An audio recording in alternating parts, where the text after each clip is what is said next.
Huh? But it doesn't have this other function that it makes us think, it makes other people think we're cool. Well, why do we want other people to think we're cool? What is that anyway? What do I have to do? What does my business have to do with what's in another person's consciousness?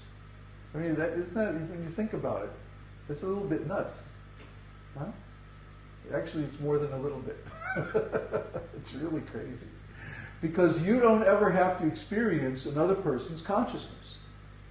You only experience your consciousness. I only experience my consciousness.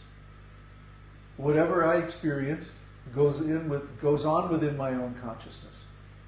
If I pinch myself, you don't feel it. I don't know what you're thinking, and you don't know what I'm thinking unless we tell each other, don't we? But what is the value of desiring another person to think about us in a particular way? Well, think about it. What's the value? Actually, each and every one of us is a sovereign living entity in charge of our own field of activities, which is called the body and mind.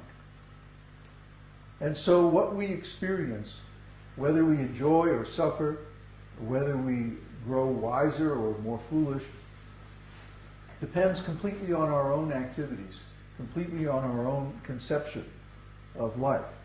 If our conception of life matches reality, then things go nice and smooth and we develop further in wisdom and knowledge and truth.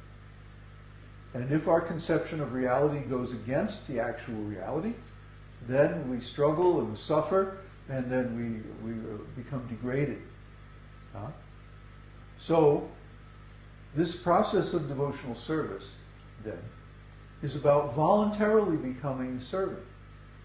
And the first part of being a servant is given here, shravanam, kirtanam, smaranam. Hearing, chanting, and remembering.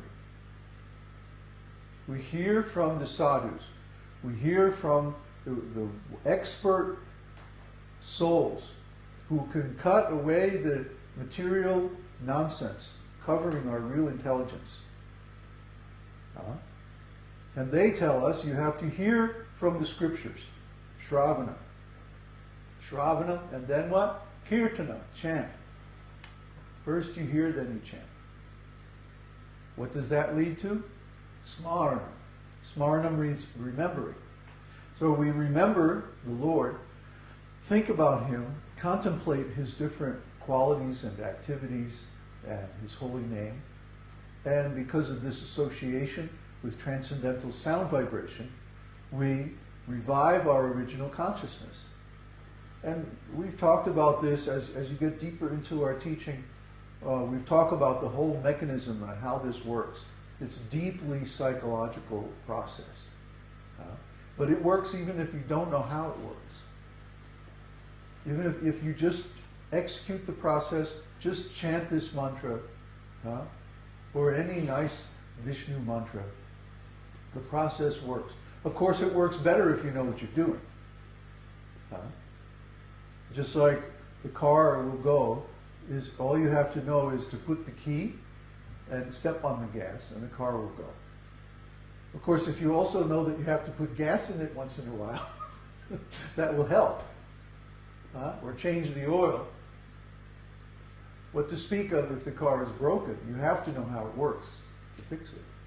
See, the spiritual master, that what he does is he fixes people's consciousness. Consciousness is broken. Consciousness is in a false state, in a diseased state. We have a false idea of reality, and so we're suffering. But if we take up this process and study these scriptures, gradually our picture of reality, our idea of what is real, changes by this spiritual education to match the actual reality. And when that happens, then we start to experience the real pleasure in life. I think you can see while we were chanting today that we're getting some spiritual pleasure. This is called rasa. Rasa means enjoyment of rasa. Huh? Rasa is the thing, and rasa means the possessive case. Right? Sanskrit.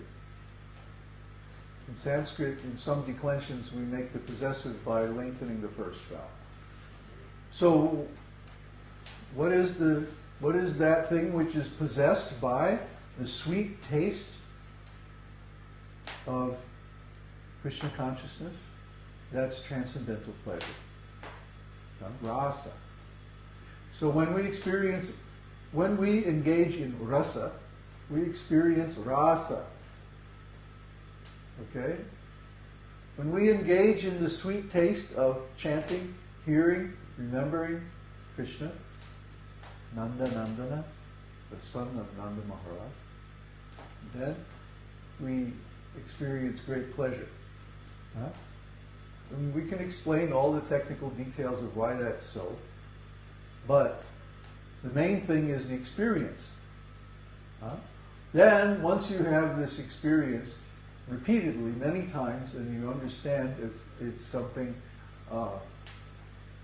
reliable, you can repeat, you can have this experience anytime just by following the process. Then you start to understand how it works, why it works, and how our intelligence has become covered by material knowledge, material desire, and then how we can clean that intelligence, ceto darpana marjanam, clean the mirror of the mind or the mirror of consciousness. Consciousness is like a mirror. Huh? Do we have a mirror? No. Okay. Anyway, if you have a mirror, you just have to imagine. And you hold the mirror up to the sun, then the mirror reflects the sun, and it looks like the mirror is glowing. It looks like the mirror is emitting light. Huh? But what is a mirror? It's just a piece of glass with silver on the back. It doesn't really have the ability to emit light. Huh? It's nothing. It's just a piece of glass with silver. But we see when we hold it up to the sun, it looks like the sun. Or if we hold it up to something red, then it turns red. If I hold it up to my face, then I see my face in it. You see, the mirror takes on whatever qualities of the thing reflected in it.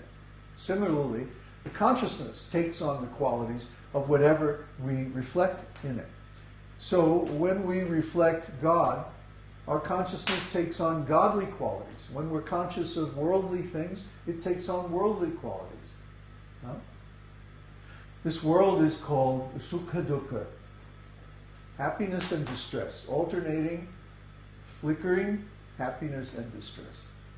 Huh? Sometimes we're up, sometimes we're down. Sometimes having good day, bad day. Right? Or when we talk about astrology, we say sometimes the astrology is bad, and sometimes it's worse. It's always bad. Because it's material. It's material. Everything material is bad. Why? Because it means birth and death. Old age, disease, ignorance, foolishness, sinful activities. If we cultivate these sinful activities, then we get a bad result. So please use your intelligence. Try to understand how to become pure. We become pure by this process of shravana, kirtana, smarana, and then vandana. Vandana means worship. Instead of worshiping some corporation, trying to get material blessings that are going to evaporate in time anyway, and now even more because the economy is falling apart. Why pursue these things? Why not just concentrate on spiritual advancement? Worship, vandana, pada sevinu. Serve the lotus feet of Krishna. What does this mean? Pada, serve the lotus feet. That means to approach the deity of Krishna in the temple and render service. Serving Krishna directly in his transcendental form. Most people They don't have any contact with Krishna directly through their consciousness, so in the beginning they have to approach Krishna through the deity form in the temple. That's all right, because the deity form is transcendental, just like Krishna. See, whatever is in touch with Krishna is transcendental, and whatever is separated from Krishna is mundane. That's the difference between matter and spirit. You want to know what is spiritual and what's material? Well, from the absolute point of view, everything is spiritual because everything is emanating from Krishna. Try to understand. Everything that exists emanates from the absolute and returns to the absolute at the end. Even the material world, where everything is temporary. But when that same energy